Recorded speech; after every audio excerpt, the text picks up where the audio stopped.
Internal bergejolak, Kaesang Pangarep, partaimu di Kota Bekasi sedang tidak baik-baik saja.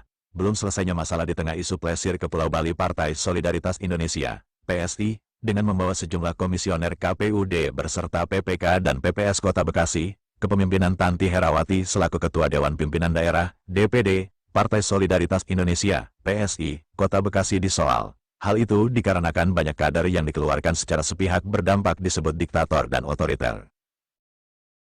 Pergi ke KPUD Kota Bekasi, lanjut ke Bawaslu Kota Bekasi, lalu ke DPP PSI, dan juga ke DKPP. Saya sudah langsung dalam satu hari yang sama. Dan itu saya lakukan karena bukti kecintaan saya kepada PSI. Jadi kalau sampai dibilang saya mencoreng nama PSI, saya malah bertanya, salah saya di mana? Apa yang saya coreng? Gitu loh. Organisasi PSI sendiri sistemnya seperti ini, suka-suka sepemimpin aja gitu. Kalau seperti itu saya rasa mungkin akan ada kesaksian-kesaksian dari ketua-ketua DPC yang lain. Ya kalau mungkin kalau hanya kesaksian saya mungkin tidak bisa dianggap mungkin kalau cuma satu ya kan. Tapi kita kan ada 12 kecamatan. Nanti teman-teman saya juga akan bersaksi bagaimana selama ini mereka sebagai ketua-ketua DPC PSI di Kota Bekasi. Itu saya jawabnya. Menyikapi pemberitaan yang viral, Ketua DPD PSI mengajak para oknum PPK bahkan PPS liburan ke Bali. Kakak sebagai kader sekaligus caleg PSI gimana menyikapi Pak? Saya jujurnya saya kaget. Ini saya dapat berita itu setengah 4 sore. Setengah 4 sore saya dapat berita itu, lalu setengah 4 apa jam 4 sore lah gitu ya, saya baru, waduh, kok bisa begini? Itu real respon yang saya lakukan, kok bisa begini gitu kan. Bagaimanapun juga kalau keluarga kita ada yang salah, otomatis kita akan merasa sedih dong. Itu sebagai hal yang wajar kan. Kalau misalnya keluarga kita ada yang nyolek kan kita pasti sedih ya. Tapi kalau memang itu sifatnya oknum, jangan kita pukul rata dong. Itu yang saya mau klarifikasi adalah seperti itu. Jangan sampai oknum ini membuat orang banyak memukul rata atau mensamakan kalau semua PSI seperti itu. Itu yang saya coba untuk bantah gitu loh. Jadi oleh karena itu kalau memang apapun hasil penyidikan dari pihak-pihak yang berwenang, kita serahkan, mereka yang lebih tahu, mereka yang punya kapasitas untuk mempertanyakan itu gitu kan. Dan di sini saya tidak ada kata-kata yang saya menurut nggak ada. Saya sebagai masyarakat, saya sebagai caleg, saya di sana sudah jelas isi surat saya hanya bertanya dong.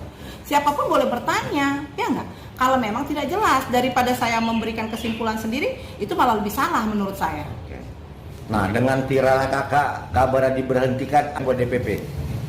Kalau menurut saya, DPP harus lebih peka mendengar suara grassroots, akar rumput. Karena sebenarnya saya kalau boleh sedikit cerita, saya tuh ketika kampanye saya betul-betul yang door to door. Jadi ketika saya door to door tuh saya melihat begitu masyarakat itu membutuhkan yang namanya suatu partai yang pro rakyat gitu loh.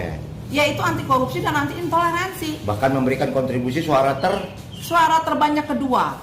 Di Dapil? Di Dapil 1 Kota Bekasi. Apa aja tuh, wilayah apa aja tuh? Bekasi Timur dan Bekasi Selatan.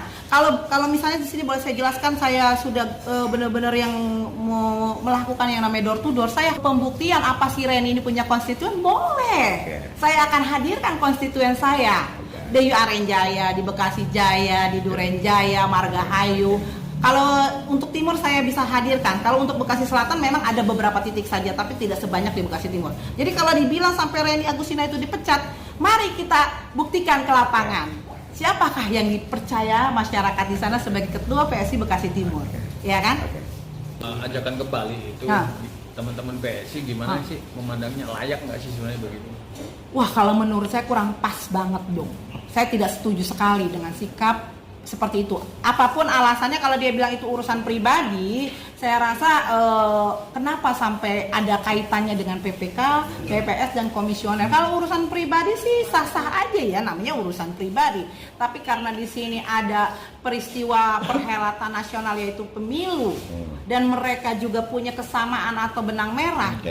Jadi tidak salah kalau orang berasumsi. Ya kan, tapi kalau seperti tadi saya bilang, Indonesia adalah negara hukum yang menganut asas praduga tidak bersalah. Jadi saya tidak menuduh di sini. Tidak ada yang menuduh kan, kata-kata saya kalau boleh dicek recheck, ini saya suratnya hadir kok, saya di sini saya sampaikan. Tidak ada di sini, saya izin bertanya.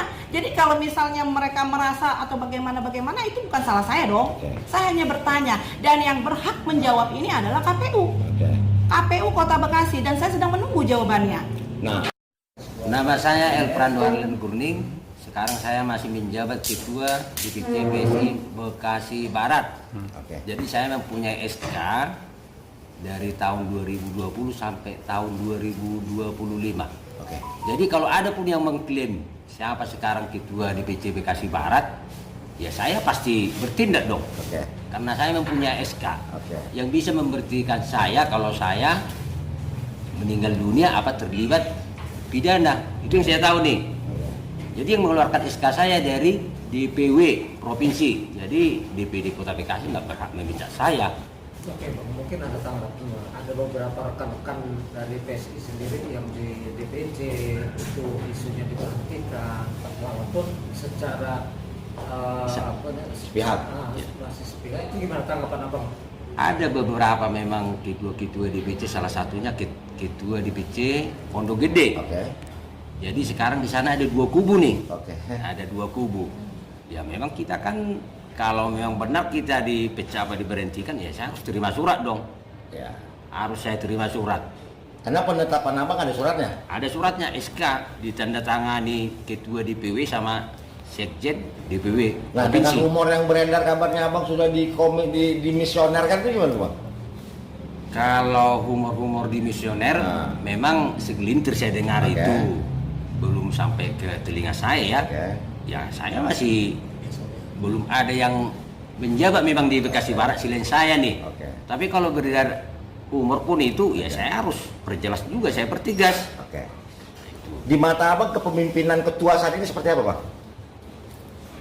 Kalau kita masuk ke organisasi memang beberapa tahun memang bagus sih kepemimpinannya. Tapi mau menjelang mau ke pemilu, ya seakan-akan kita yang lama gitu-gitu di PC semua seakan-akan ditinggal nih. Jadi memang dia menganut ke 2019 nih. Jadi 2019 dulu ketua-ketua yang lama dia kan merekrut kader baru, terjadi 2024. Jadi dia kader-kader baru ditarik semua dari 12 kecamatan nih. Itu ada pada saat itu di Raja Sunda. Nah, jadi yang di sana kader baru semua, nggak ada yang ketua-ketua DPC lama. Yang lama nggak ada. Nggak dilibatkan. Nggak ada dapat undangan kita. Nah, cuma di sana di interview katanya kita juga nggak tahu interview apaan. Nah, kita juga nggak tahu. Ada 12 kecamatan di sana yang kader-kader baru itu. Apakah layak menurut Abang seperti itu Bang? Kenapa Pak? Apakah layak menurut Abang seperti itu? Ya nggak layak lah. Dengan kondisi saat ini isu yang kurang harmonis Pak. Apa harapan dari teman-teman di DPC sendiri Pak? Kalau kita ketua DPC ya. Kalau kita semua ketua-ketua DPC memang kita mendengar isu ini dari sosial media ya memang kita nggak terima. Nggak terima memang. Apalagi saya kan waktu itu kan di Dapil 5 nih. Nah, memang suara saya keempat lah. Cuman dalam pemikiran saya waktu itu memang saya nggak mempunyai saksi. Kan disuruh kita yang meresaksi nih. Jadi dari mana kita mau meresaksi? Ya kalau menurut saya bisa-bisa ya suara saya juga bisa-bisa terkuras juga sih. Yang punya wilayah kan saya di sana, Bekasi Barat nih. Nah, itu. Internal PSI semasa kepemimpinan Abang. Tadi contoh kayak tadi selitingan tentang DCS, ungkapkan Bang. Dari DPC mana? Nama saya Hendri Adrian Patikawa. Saya Ketua DPC PSI Bekasi Selatan. SK masih aktif. Yang paling serius yang saya alami, yang menurut saya itu perbuatan pengkhianatan dari Ketua DPD adalah saya disuruh mencalonkan diri oleh DPD, oleh Wakil Ketua Ferdi Arif namanya. Oke, saya setuju. Nama saya masuk ke DCS selama bulan Agustus sampai Oktober ya kalau saya nggak salah. Dan pada saat DCT keluar, itu daftar calon tetap ya, nama saya dengan tanpa pemberitahuan, tanpa adanya biasanya kan kalau kita dipecat atau dikeluarkan ada pemberitahuan ya. Ini tanpa pemberitahuan nama saya dikeluarkan. Jadi pada saat DCT keluar, pada pagi-pagi ketua DPC Rawalumbu WhatsApp saya, "Bro, nama kamu tidak ada." Akhirnya saya konfirmasi ke ketuanya langsung, ke Sistanti Herawati. Dia cuma bilang KPI. Yang setahu saya di PSI, terutama PSI Kota Bekasi itu tidak pernah ada penilaian. Ya, nama saya dikeluarkan begitu saja. Itu satu. Yang kedua, pada saat saya disuruh menjabat sebagai, saya diminta ya, bukan saya mengajukan diri.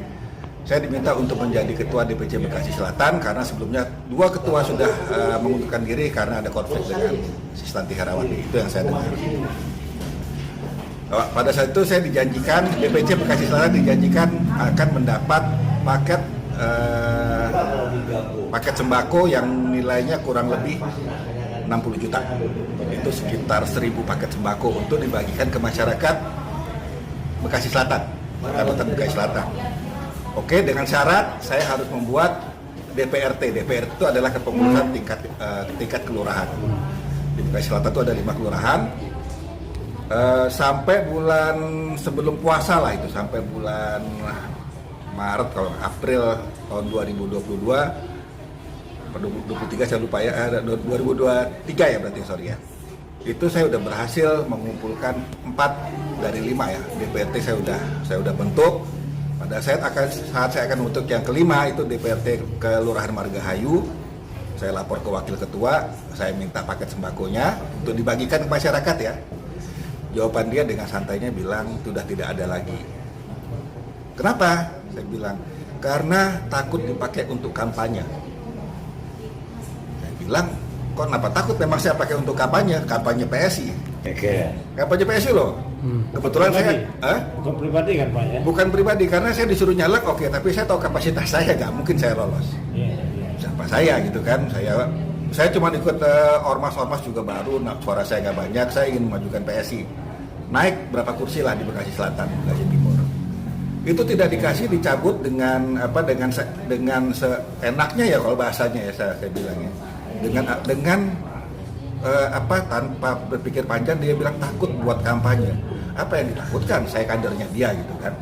Dia tinggal bilang, dia kan bisa bilang, oke, ini saya bagi, kamu kampanye tapi suara kamu buat saya. Gitu kan bisa. Kekhawatiran mereka takut dengan kampanye, sementara mereka melakukan itu yang Bapak tahu? Yang saya tahu, iya mereka melakukan. Dengan membagi sembako? Membagi sembako, dari mana saya tahu? Dari Instagramnya dia sendiri. Dari hari terakhir kampanye itu, tapi ini di Pondok Gede ya, melakukan pembagian sembako di daerah Pondok Gede itu yang yang di Bella Vista kalau nggak salah, yang menguntungkan caleg tertentu lah yang kebetulan lolos. Apakah pantas menurut Abang kepemimpinan seperti itu, Bang? Dia otoriter. Okay. Dia tidak mau berkomunikasi dengan kader-kadernya. Bahkan kader-kader saya di Bekasi Selatan menyatakan dia tidak pernah turun ke Bekasi Selatan. Okay. Ketua ya. Apa harapan yang ingin Anda sampaikan untuk DPP? Saya harap dengan adanya hal ini, dengan adanya berita ini, kejadian ini, saya pribadi tidak menuntut apa-apa untuk yang saya tidak berhasil nyalek ya. Itu untuk saya nggak penting itu saya pribadi ya. Tapi untuk PSI ini adalah suatu nilai yang benar-benar dilanggar oleh Tanti Herawati. Menurut saya karena Pak PSI itu punya DNA-nya anti korupsi, anti intoleransi. Namun faktanya viral berita dia bawa BPK dan PPS ke Bali itu katanya, Pak. Infonya seperti itu seperti itu. Itu ya orang DPP udah tahu tuh, kita share juga itu. Ya dengan adanya hal ini pembelajaran bagi kita semua, bukan cuma PSI ya. Kalau kita ingin perlu tinjau ulang nggak posisi? Pantas kan tadi diganti? Untuk saya pribadi iya, harus diganti. Gunawan, Saya Gunawan, ya. Ayo pelaku. Saya di DPD PSI Kota Bekasi ya sebagai sekretaris. Oke. Ya secara SK saya masih aktif, Oke. kan secara SK. Karena pada saat itu saya juga pernah konfirmasi ke DPP, itu juga memang kalau pemberhentian sekretaris itu ada tahapan-tahapannya ya. Terutama kalau kita lihat dari AD/ARD partai itu